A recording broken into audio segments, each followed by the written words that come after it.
What's going on, everybody? Welcome back to Webb's Water Gardens. We're here at the warehouse with Joe. Joe is the lead pond tech here at Webb's. He's got all the answers, and if you actually call with like a serious issue, he's the guy who usually bails you out over the phone anyway. So this is a pretty common question, but the circumstances that are around this person's issue are thus, right? He's got a large pond, can't have a whole lot of plants because the fish will destroy it, and a lot of direct sun, green water. Right. What's going on? How can you take care of it? First off, like what causes it?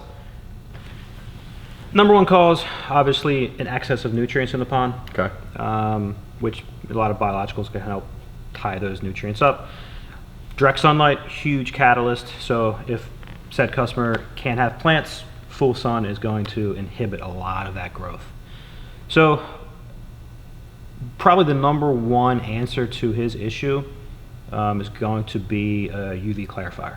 Okay, and a lot of UV clarifiers are built into other systems. What are some of the UV clarifier models and like styles and types that you could use? Yeah, there's a few that can get installed inside skimmers, so they're easy to conceal in the construction of the pond layout. Some are submersible. The majority, over 95% of them, are going to be external inline units, meaning they get installed in line with the plumbing. Right, and you can kind of, obviously call us if you have any questions. Joe will help you pick the right one. Right. But those just do kind of connect with other things that you might already have, right? So the latter was the one, like, let's say you don't have one in your system currently, that's kind of the one that you would attach to existing pieces. Right. All right, cool. So those are all the different mechanics that you can use to employ a UV, and there is something to be said about sizing, right? So there's like different sizes. Why don't you talk to the viewers about how best to diagnose which size you need for which problem? Yeah, so there's mainly, I guess, four things I need to know, or you need to know, for sizing a UV, which would be one, how many gallons are in the pond. Two, the flow rate of your pump, because every UV has a very specific maximum flow rate, so you don't want to exceed that or the UV will more or less be useless. And then 3 and 4, the pipe size and the pipe material that we're going to be plumbing into. Okay, so that is a pretty good rundown of the UV clarifier, and that's not actually your only tool, right? So there is also bacteria and chemicals. I'm just going to give you the floor with this one because, which type of beneficial bacteria, how does that get employed?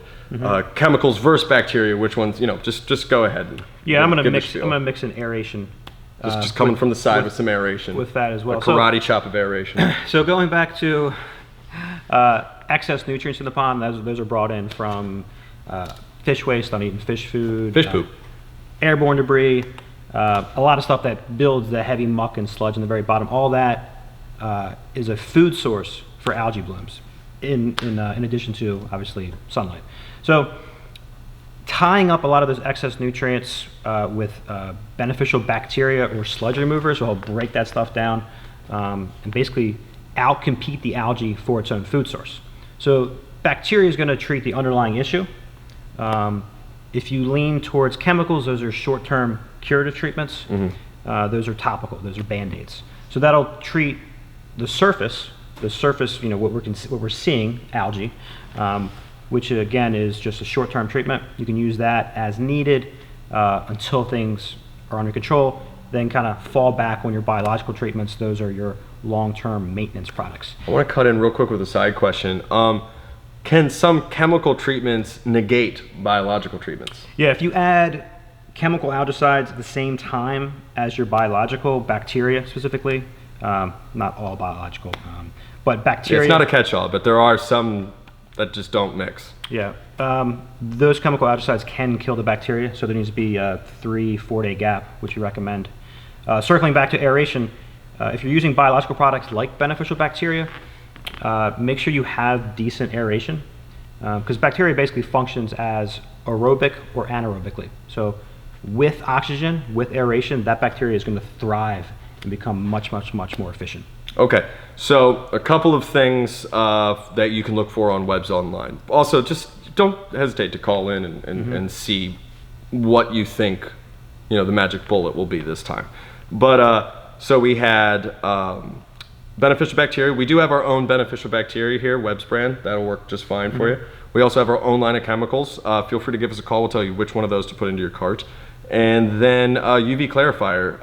I guess you just need to really, again, call in, tell us what you already have, because maybe it's best to buy something that fits into your system, or to replace another thing like he said, inside of some skimmers. If you already are in the market for a new skimmer, you might be able to do 2 birds, 1 stone. Anything else to add on that?